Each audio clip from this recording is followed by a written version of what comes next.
Catoglade présente à partir de lundi, donc demain, le parcours sur le Sacré-Cœur de Jésus. On va parler de Sainte Marguerite Marie, de Saint-Claude la Colombière, du message du Sacré-Cœur et de ses apparitions, en direct de Paray-le-Monial.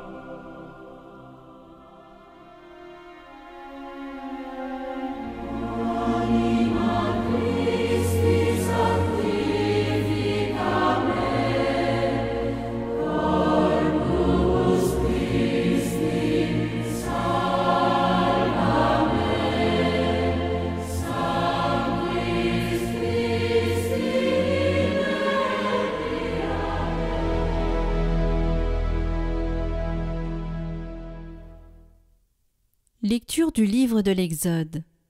En ces jours-là, Moïse vint à rapporter au peuple toutes les paroles du Seigneur et toutes ses ordonnances. Tout le peuple répondit d'une seule voix. Toutes ces paroles que le Seigneur a dites, nous les mettons en pratique. Moïse écrivit toutes les paroles du Seigneur, il se leva de bon matin, et il bâtit un autel au pied de la montagne. Et il dressa 12 pierres pour les 12 tribus d'Israël. Puis il chargea quelques jeunes garçons parmi les fils d'Israël d'offrir des holocaustes et d'immoler au Seigneur des taureaux en sacrifice de paix. Moïse prit la moitié du sang et le mit dans des coupes. Puis il aspergea l'autel avec le reste du sang. Il prit le livre de l'Alliance et en fit la lecture au peuple. Celui-ci répondit : « Tout ce que le Seigneur a dit, nous le mettons en pratique, nous y obéirons. » Moïse prit le sang et aspergea le peuple et dit : « Voici le sang de l'Alliance, que sur la base de toutes ces paroles, le Seigneur a conclu avec vous. »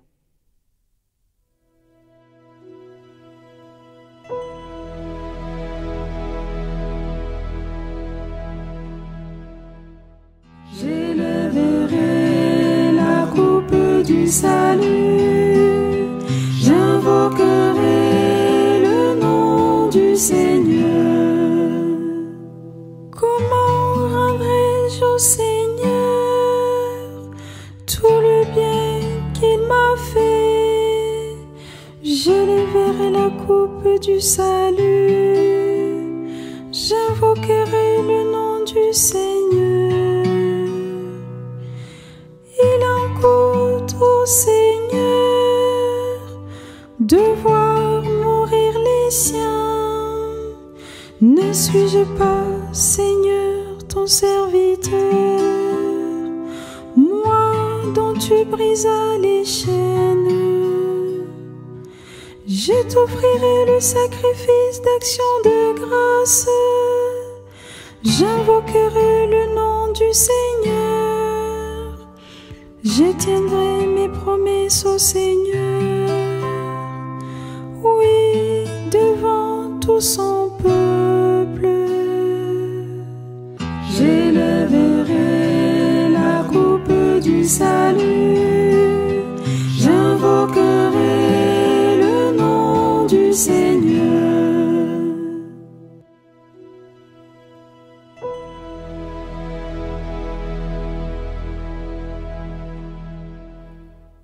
Lecture de la lettre aux Hébreux. Frères, le Christ est venu, grand prêtre des biens à venir. Par l'attente plus grande et plus parfaite, celle qui n'est pas l'œuvre de main humaine, et n'appartient pas à cette création.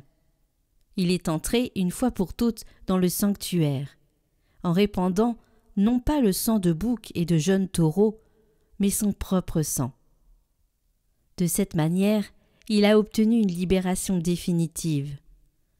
S'il est vrai qu'une simple aspersion avec le sang de bouc et de taureau et de la cendre de génisse sanctifie ceux qui sont souillés, leur rendant la pureté de la chair, le sang du Christ fait bien davantage, car le Christ, poussé par l'Esprit éternel, s'est offert lui-même à Dieu, comme une victime sans défaut. Son sang purifiera notre conscience des actes qui mènent à la mort, pour que nous puissions rendre un culte au Dieu vivant. Voilà pourquoi il est le médiateur d'une alliance nouvelle, est un testament nouveau, puisque sa mort a permis le rachat des transgressions commises sous le premier testament. Ceux qui sont appelés peuvent recevoir l'héritage éternel jadis promis.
Évangile de Jésus-Christ selon saint Marc. Le premier jour de la fête des pains sans levain, où l'on immolait l'agneau pascal, les disciples de Jésus lui disent : « Où veux-tu que nous allions faire les préparatifs pour que tu manges la Pâque ?» Il envoie 2 de ses disciples en leur disant : « Allez à la ville. Un homme portant une cruche d'eau viendra à votre rencontre.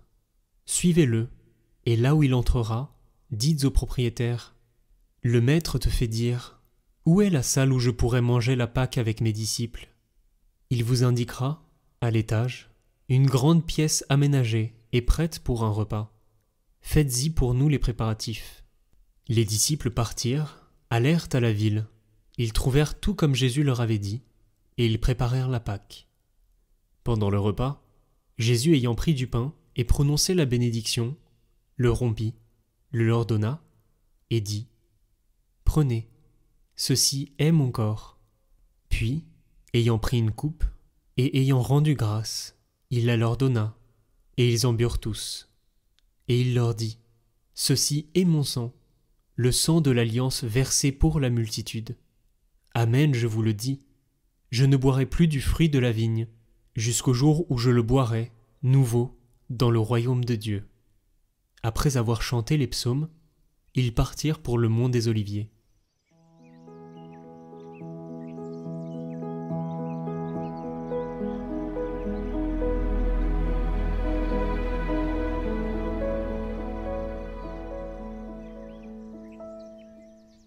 Chers amis de Catoglade, en ce dimanche, nous fêtons la solennité de la fête Dieu, comme on l'appelait avant. Aujourd'hui, l'Église l'appelle solennité du très saint sacrement du corps et du sang du Christ, sans doute pour marquer davantage le mystère de ce don de son amour.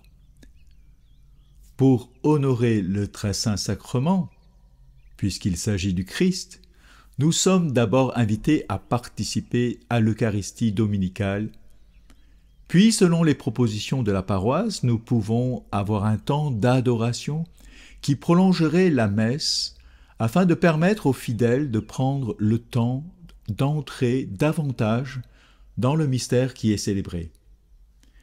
Et comme on le fait en certains endroits, on peut aussi faire une procession du Très Saint Sacrement et proposer ainsi de porter le Seigneur auprès des personnes qui habitent le quartier, pour signifier que le Seigneur que nous adorons n'est pas seulement le Dieu des chrétiens, mais le Sauveur du monde.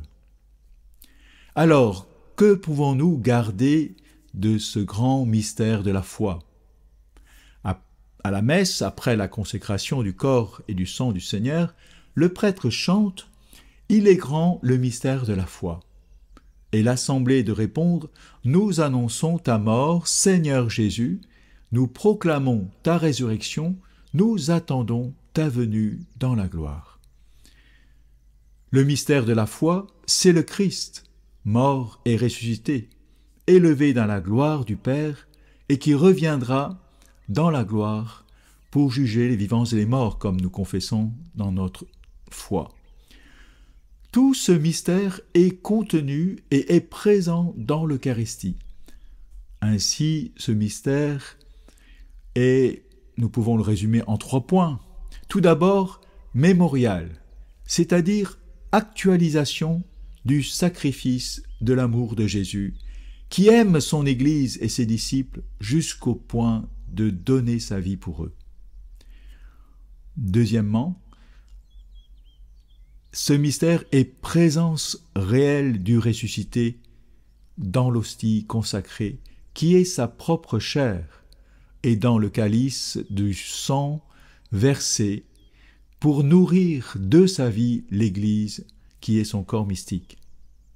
Et ultimement, ce mystère est un avant-goût du ciel, puisque le Christ est désormais celui qui siège à la droite du Père et qui règne dans les cieux, jusqu'à son avènement en gloire. Oui, ce mystère nous ouvre à la réalité divine et à son amour pour sceller une alliance définitive et éternelle dans la mort et la résurrection du Christ. Une alliance est un engagement dans l'amour qui se réalise dans la vie de chaque instant, comme pour le mariage. Elle passe par des actes concrets de bonté et d'amour, de service et de don de soi, de renonciation à soi et à toute forme d'égoïsme. Ainsi, la communion à l'Eucharistie n'est pas et ne doit pas rester dans le temps d'une messe entre les murs d'une église, mais elle ouvre les fidèles à la vie de chaque jour, en famille, dans le travail et dans l'engagement à la vie sociale de la cité. Allez témoigner de l'évangile du Christ. C'est le vrai sens de l'envoi à la fin de la messe. Nous pouvons ainsi répondre comme le peuple de Dieu. Dans la première lecture, tous ces commandements, nous les mettrons en pratique et nous y obéirons. C'est ainsi que nous comprenons le sens de la procession du Très Saint Sacrement. L'Eucharistie est un don si précieux et si grand que nous ne pouvons pas garder pour nous. Même s'il ne s'agit pas de jeter ces perles aux cochons, nous voulons témoigner de l'amour du Christ pour nos frères dans le monde. Il est là, il est là. Ces mots tout simples du saint curé d'Ars ne provoqueraient que mépris et moquerie s'ils n'étaient pas accompagnés par son regard d'amour intense et d'un respect si grand pour son Seigneur et son Dieu que nul ne pouvait douter que Jésus était là, dans ce pain sacré de l'ostensoir. Frères et sœurs, notre adoration, si elle était habitée par l'amour et par la foi, si elle est prolongée par un témoignage d'humilité et de service désintéressé, de vérité et de justice dans le travail, cette adoration convertirait bien des cœurs incrédules. Parce que adorer et communier en vérité, c'est finalement laisser le Christ nous transformer en lui, pour devenir un autre Christ, comme une présence, sa présence vivante au cœur du monde. Seigneur Jésus, pardon pour toutes nos communions sans adoration véritable. Pardon pour tous ces temps d'adoration sans te laisser vraiment changer nos cœurs de pierre. Pardon pour notre foi dans l'Eucharistie, qui ne se traduit pas en des actes de justice et de paix autour de nous dans la vie de chaque jour. Oui, Seigneur Jésus, en ton Eucharistie, fais de moi une véritable présence de toi et de ton amour au cœur du monde. Amen.